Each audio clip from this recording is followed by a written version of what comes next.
Gente, vamos falar hoje, certo, sobre República Velha, ou no caso, como é que vai surgir a República aqui no Brasil, né?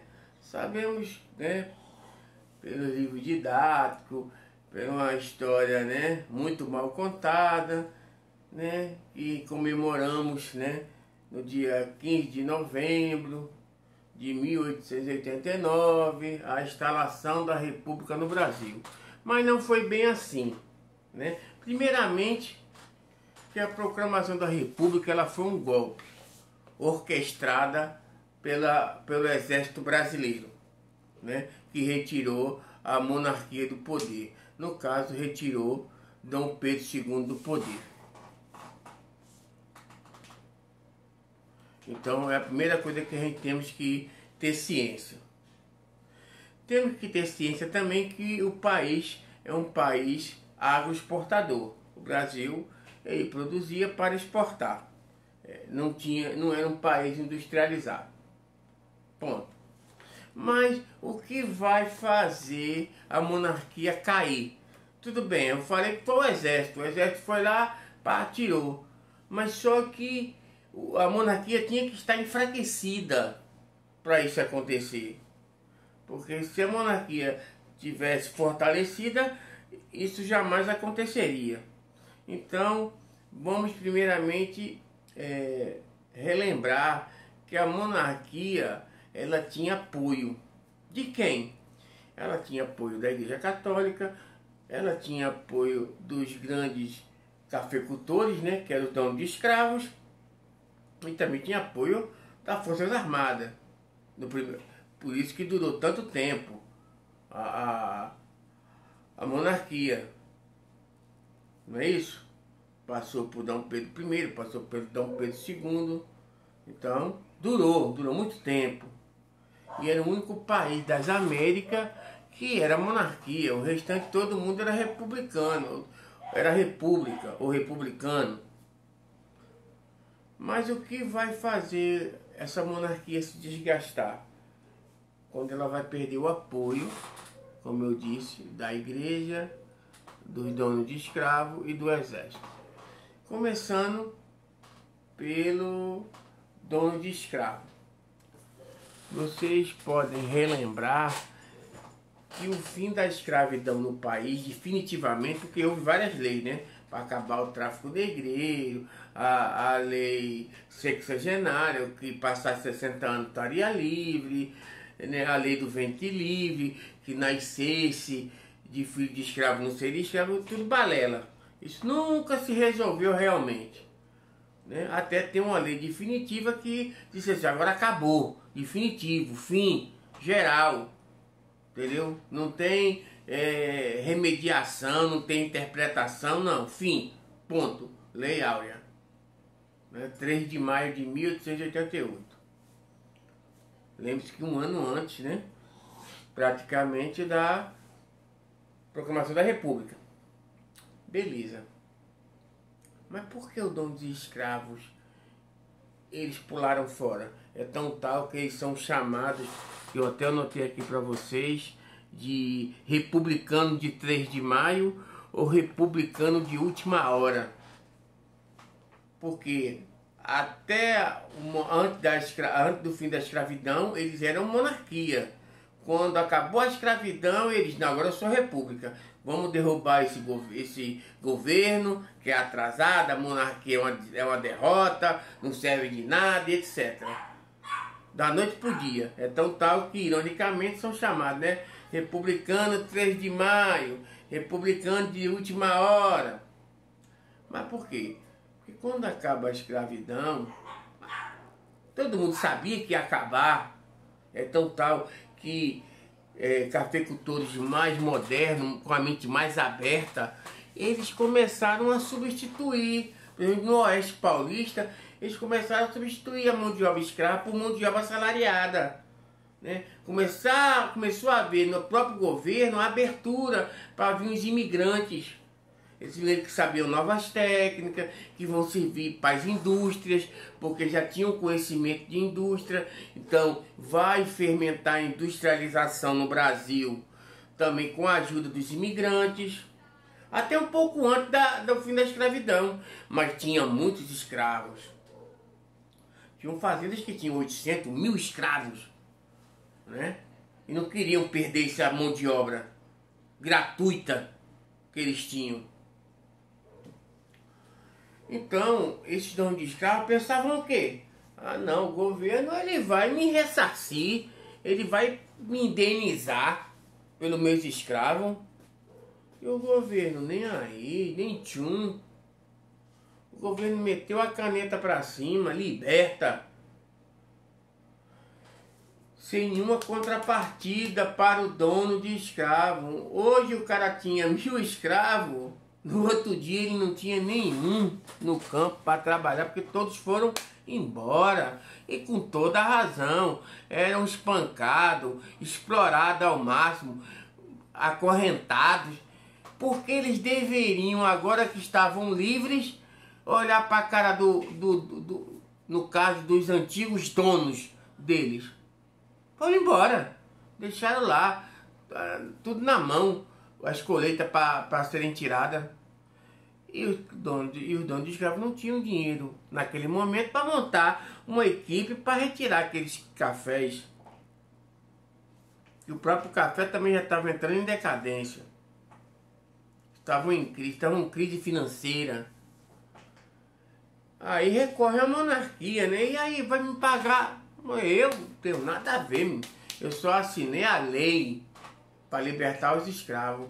A monarquia ela foi muito errada, porque ela nem beneficiou os cafeicultores, que seriam o apoio dele, entre aspas, né?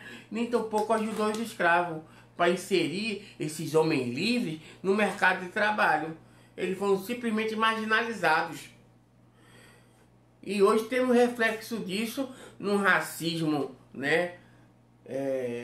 Latente, né? Que a pessoa tem a hipocrisia de dizer que não são racistas, mas sabemos que são. Temos aí os N exemplos, tanto no Brasil como fora do Brasil, né? Quem morre mais? Negro, jovem negro. Quem sofre mais? As mulheres, entre as mulheres negras, né? Em acesso à educação, acesso à saúde, etc. São reflexos. Só que tem pessoas idiotas que não querem fazer esse contraponto em relação a isso, né? Infelizmente. É falta de conhecimento, tem que estudar um pouco de história. Então, esse é o primeiro fator, gente, da queda da monarquia. A falta de apoio dos cafeicultores, do dono de escravos. Por quê? Porque quando houve a abolição dos escravos, um ano antes, o governo não ajudou os cafeicultores. No caso, não indenizou os cafeicultores. Então os cafeicultores pulam de lado. Por isso são chamados, né, abolicionistas de 3 de maio, ou republicano 3 de maio, ou tem aqui outro nome, republicano de última hora. Porque realmente eles acharam conveniente. Não foi por questão ideológica. Simplesmente porque acharam assim, vou lascar a monarquia agora porque eles me sacanearam. Simplesmente isso. Certo? Até aí tá tudo ok? O segundo ponto, que é o segundo apoio que eles perdem, é os militares. O Brasil se envolveu numa péssima guerra contra a Guerra do Paraguai. A gente vai ver isso depois, quando fala em segundo reinado, né? Brasil, Argentina, Uruguai, né? Atacaram o Paraguai e o Brasil teve muito prejuízo, muitas mortes. O Brasil teve que recrutar gente. O governo brasileiro teve que usar escravo para ir para a guerra, dizendo assim, ó, vocês vão para a guerra lutar, se vocês escaparem, vocês estão livres. Então foi um péssimo para o Brasil, péssimo para Dom Pedro II, esse fato. Porém o exército lutou e venceu. Com todas as dificuldades, o exército venceu. Porém, o exército ele teve contato com outros soldados republicanos, soldados argentinos, soldados uruguaios, por exemplo, e lutaram do lado dos negros, né? Então o exército jamais iria caçar negro depois disso, porque considerou o negro como parceiro na guerra.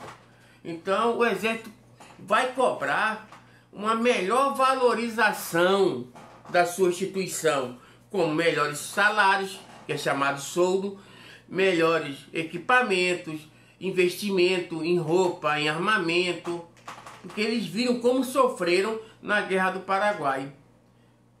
E o que a monarquia disse? Deu ouvido de mercador. Nem aí. Se vira. Entendeu? Por isso que o exército também sai do apoio da monarquia. Então, os próprios militares começam a associar todos os problemas que estavam acontecendo no Brasil, na sociedade, ao atraso da monarquia, achando assim que a monarquia não estava acompanhando as necessidades dessa sociedade brasileira. Então, que se deveria ser substituída. Certo? Aí que vai surgir os partidos republicanos, né? O Partido Republicano Paulista, o Partido Republicano Mineiro, que são das elites mais fortes no Brasil. Outra questão que vai terminar de derrubar a monarquia vai ser a questão religiosa. A igreja também tira o apoio. Por quê? Porque Roma tinha uma questão séria com a maçonaria. A maçonaria é uma sociedade secreta que temos até hoje. Se a gente procurar nos nossos bairros, tem. Onde eu moro aqui na rua próxima tem uma loja maçônica. Em Bahia tem. Qualquer parte aí do país, né, se a gente procurar, a gente vai achar com muita facilidade lojas maçônicas, né? É uma sociedade secreta, né? Secreta por quê? Porque só tem homens, né? Se tivesse mulher, deixaria de ser secreto, né? Tô brincando, a mulher, ela guarda segredo. O que a Roma disse? Olha, quem é da maçonaria não deve participar das liturgias da Igreja Católica. Não era para ser membro da Igreja Católica. Só que o país, a igreja no Brasil, era de regime de padroado. O que quer dizer isso? Que a igreja tem que obedecer ao monarca, não a Roma. Só que houve 2 bispos que teimaram, que quiseram barrar os maçons na igreja. Aí Dom Pedro II foi e disse, olha, você tem que obedecer a mim, não à igreja. Os bispos não aceitam. E Dom Pedro II manda prender os 2. E os 2 ficam presos por alguns dias, até que a intercessão, ou vai interceder a Isabel, né? A princesa Isabel, que é muito católica, e Dom Pedro termina soltando os caras. Mas fica arranhado a imagem de Dom Pedro. E fica bem desgastado com a igreja. Então perdeu o apoio da igreja, perdeu o apoio dos militares e perdeu o apoio dos donos de escravos. Então o caminho estava aberto, junto com profissionais liberais, como advogados, jornalistas, metendo o pau, junto com os partidos. O caminho estava aberto para a queda da monarquia. Certo? Vai ter também, logicamente, na nova república, né, o pensamento positivista, da ideia que a ciência tem que prevalecer, né, a tecnologia, né, as pesquisas. Isso vai interferir também na política, né? É tão tal que no Brasil vamos ter lá ordem e progresso. É uma frase de influência positivista. Então o que acontece? A monarquia cai e vai entrar um regime provisório, governado por quem? Por quem deu o golpe, né? Que foi Deodoro da Fonseca, um militar, Marechal Deodoro da Fonseca, né? E com isso eles fazem uma corrida para eliminar tudo que lembrasse a monarquia, todas as instituições que lembrassem a monarquia ou que fossem da monarquia, foram extintas e criado outras no lugar, sendo republicana, até no caso mesmo da bandeira. A nossa bandeira, por exemplo, 19 de novembro de 1889. Certo que teve uma outra parecida com a bandeira americana que não aceitaram. Feia pra caramba, diga-se de passagem. Quais foram as principais medidas do regime provisório, já que a monarquia já não tinha mais poder? Primeiro, separação do Estado da Igreja. Acabou o padroado. Então, igreja é igreja, Estado é Estado. Separado. É chamado de Estado laico. Né? Concessão da nacionalidade a todos os imigrantes que estavam no Brasil. Quem fosse italiano, japonês, alemão, o que fosse, que não estava aqui no Brasil, eles poderiam optar pela nacionalidade brasileira, se assim quisessem. Nomeação de governadores para as províncias. Foi nomeado governador. Que província é a mesma coisa que estado. E realmente, eles tiram o nome província e passa a ser chamado de estados. Certo? A partir da República. Banimento da família real. Banimento quer dizer, expulsou, mandou para fora todo mundo que era da família real. E só poderiam voltar em 1920. Certo? É tão tal que temos um da família real, da família Orleans, que é deputado. Mas ele é contra o povo, diga-se de passagem. Certo? Pesquisem a deputado príncipe de Orleans no Congresso. Só votou coisas contra o povo. Né? Tem nada de bom não. E é tão tal que ele ia ser vice de Bolsonaro. Deu uma pesquisada por que ele não foi. Porque Bolsonaro não quis. Deu uma fofoquinha, mas você tem que pesquisar para saber por que foi. Foi criado também a Constituição de 1891. No caso, a primeira Constituição republicana. E promulgada. Por quê? Porque ela é promulgada, porque ela teve um debate para ser feita. Ela não foi imposta. Quando uma Constituição ela é imposta, ela é outorgada.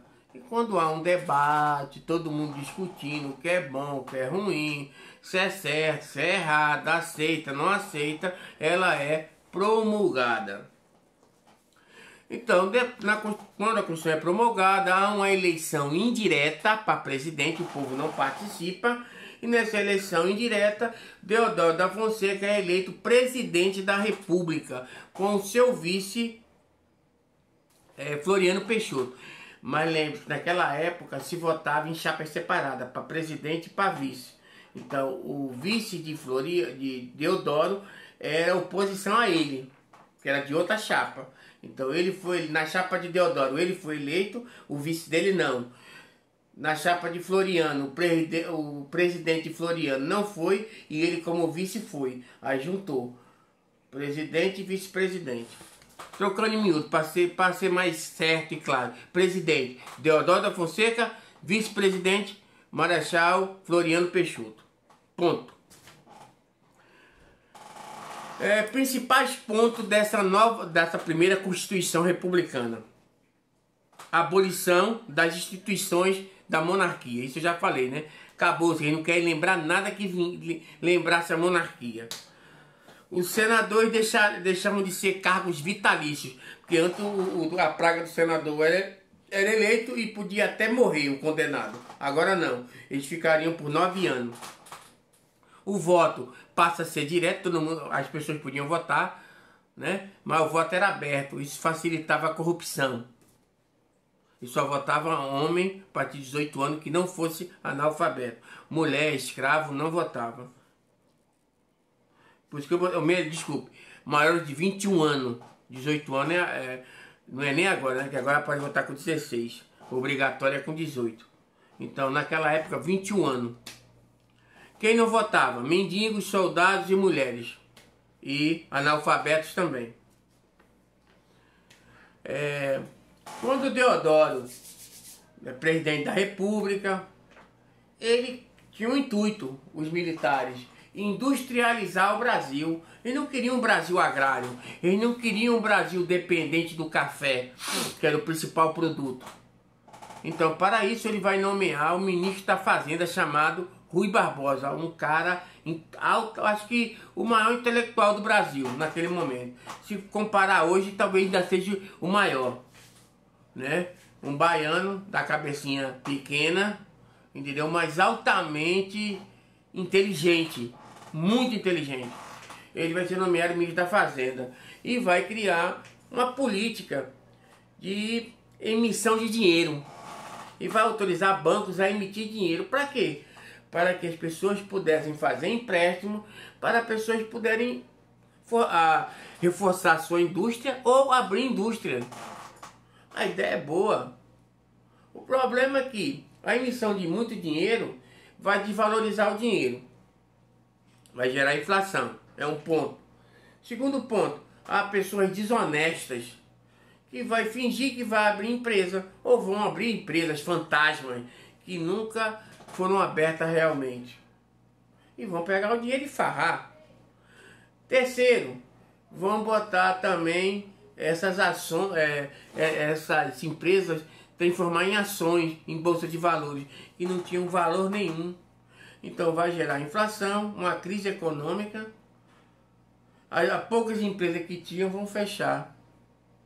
Então, logicamente que os opositores vão meter o pau em Deodoro da Fonseca devido a essa crise. E ele vai ser forçado a demitir Rui Barbosa. Para piorar a situação, em agosto de 1891, o Congresso Nacional vai tentar restringir o poder de Deodoro. Ele, com raiva, né, aquele histórico de militar, né, não aceitar reduzir poder, né, de se achando depreciado. Ele vai tentar fechar, vai fechar o Congresso Nacional. Porém, não vai ter apoio dos militares, não vai ter apoio de ninguém. Então, por isso, ele vai ser forçado a renunciar ao seu governo em 23 de novembro de 1991. E com isso vai assumir o seu vice, que é Floriano Peixoto, o Marechal de Ferro. Certo? Por que Marechal de Ferro? Porque usam as medidas meio ditatoriais para ter pulso, para acabar as revoltas e terminar o governo, que é em 1994. Ele termina o governo e passa o governo para o civil, né?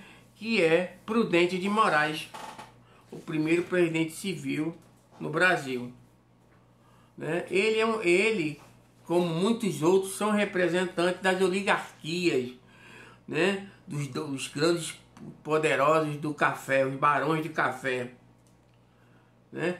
E quais são as duas oligarquias poderosas que vão se destacar no momento? São Paulo e Minas Gerais, são as mais poderosas.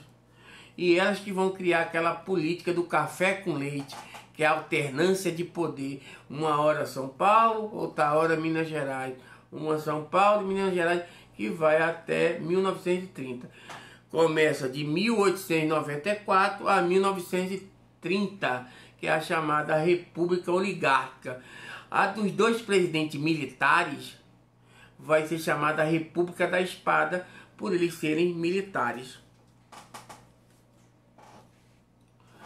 Agora vamos ver a importância dos coronéis, né? Coroné, que são os fazendeiros que recebem esse título na Guarda Nacional. Se achavam, né?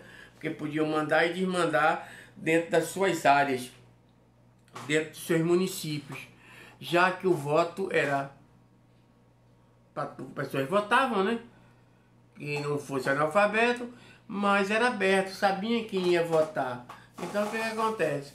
O coronel, ele forçava o cara, tu vai votar em fulano, hein? Certo? E como é que ele forçava? Ele dava dinheiro, ele dava remédio para as pessoas, roupa, lugar para morar. Se o cara fosse politizado e não aceitasse, ele ia pro cacete, ia pro pau, violência, expulso da cidade, perdia o emprego. Aí a pessoa escolhia se a pessoa ia por bem ou se a pessoa ia por mal. Isso era o chamado o voto de cabresto. Né? E a nível nacional, o outro presidente, depois de Prudente de Moraes, que foi Campos Salles, ele vai fazer a política de governadores. O que é isso? O governo federal ajuda os estados. E os estados ajudam o governo federal através de votos. Uma mão ajudando a outra. Os estados davam os votos que o presidente precisava e o presidente fazia de tudo que os governadores quisessem. Então era uma troca de favores entre governo federal e os estados. Por isso chamada política de governadores. Certo? E aí terminamos o início da República, certo? Um pequeno comentário sobre o início da República, beleza? Qualquer dúvida, entrem lá no YouTube, certo? E dê um chamado like para mim, ok? Um abraço para vocês.